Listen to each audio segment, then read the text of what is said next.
When did Desi's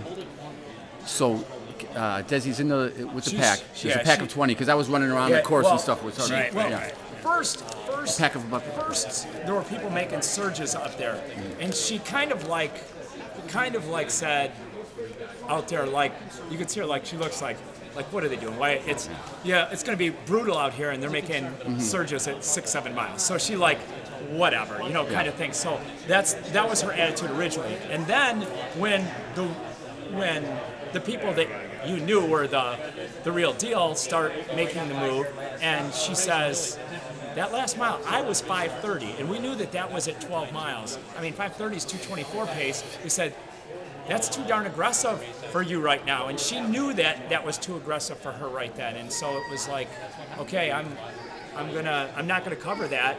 I'm going to bank on the fact that it was too aggressive. And then she stayed at the front of the second pack the rest of the way? She stayed in that second group. Actually, some people tried to cover the move.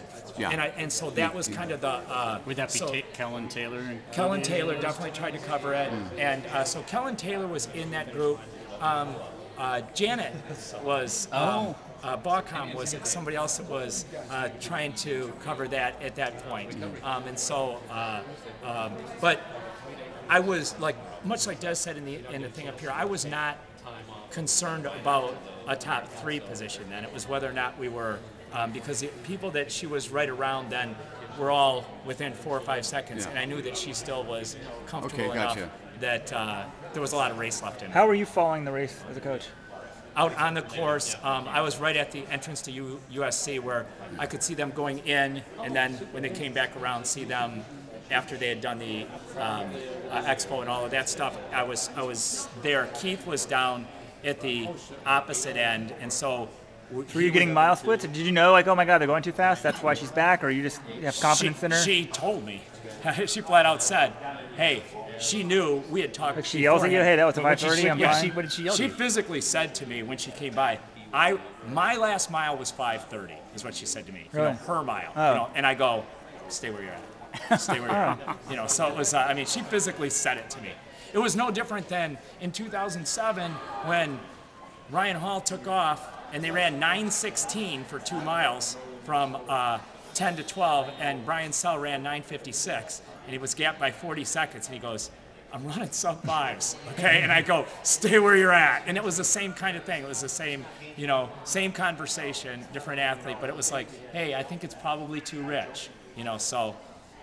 So the men, you mentioned the men quickly.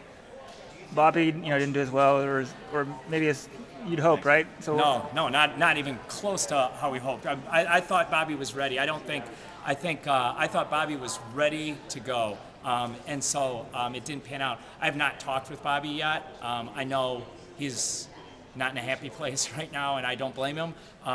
So kind of give him his space and so on and so forth. But no, Bobby did not run well, and I thought, and him laying off was a similar thing. We had our numbers to lay off, but he didn't seem to have his legs in him over the last 8 to 10 miles. So, and that's a lot of race left. So I'm not surprised by any of the people that made it at all, but I was hoping that I thought that Bobby had a chance to be in that group, and it didn't happen today. Safe to say that these conditions just make more of that kind of thing happen? It magnifies everything. It really does. I mean, it's I really think, it's more important to, like we kept saying, to try to be the smartest person in the room, and that's because I think that, or just that much more talented than everybody else. But but truthfully, it's so much easier to make mistakes on days like this when it's as warm as it is. I mean,